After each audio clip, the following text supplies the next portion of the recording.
সালের পরিপত্র বাতিল হয়।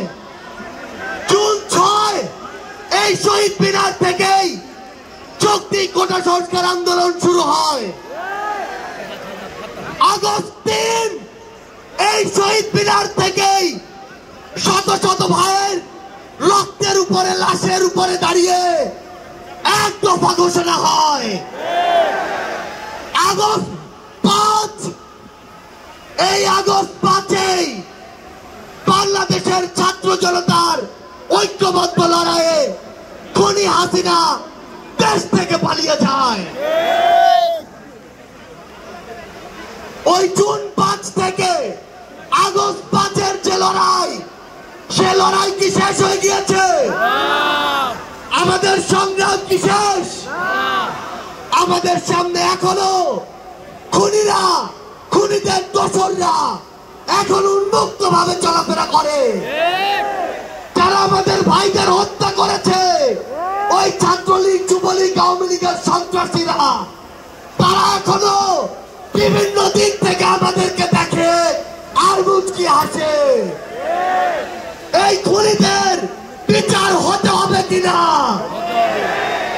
আমার যারা আহত যোদ্ধা রয়েছে, শহীদ পরিবার রয়েছে, তাদের এই খুনের বিচার হতে হবে কিনা?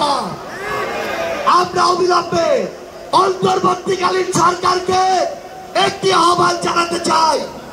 আমরা যদি আমাদের এই শহীদ ভাইদের রক্তের বিচার না করতে পারি, আমরা কখনো নিজেদেরকে মাফ করতে পারবো না। আমরা স্পষ্ট করে একটি কথা বলতে চাই, অন্তর্বর্তীকালীন সরকার এখনো যেই জায়গায় আটকে আছে, আমাদের সিন্ডিকেট গুলো ভাঙতে হবে। এখনো কেন আমরা শুনবো এক হাত থেকে আরেক হাতে সিন্ডিকেট দিয়েছে?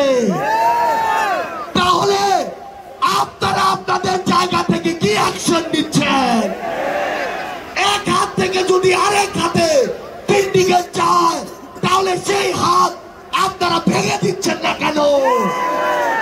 আমরা অন্তর্বর্তীকালীন সরকারকে আরেকটি স্পষ্ট আহ্বান জানাতে চাই, সেটি হচ্ছে আমাদের এই বাংলাদেশ সকল দেশের সাথে বন্ধুত্বপূর্ণ পররাষ্ট্র নীতিতে যাবে, কিন্তু সেই বন্ধুত্বপূর্ণ পররাষ্ট্র নীতির সুযোগে কেউ যদি মাথায় উঠে বসে, আমরা তাকে মাথা থেকে মাটিতে ফেলে দিতে বিন্দু মাত্র দ্বিধা করব না। আমরা স্পষ্ট করে একটি কথা বলতে চাই, যেই খুনিরা এই দেশের বাইরে, এই দেশের মানুষের ঘামে হাজার হাজার কোটি টাকা পাচার করেছে, সেই টাকা ফিরিয়ে আনতে হবে।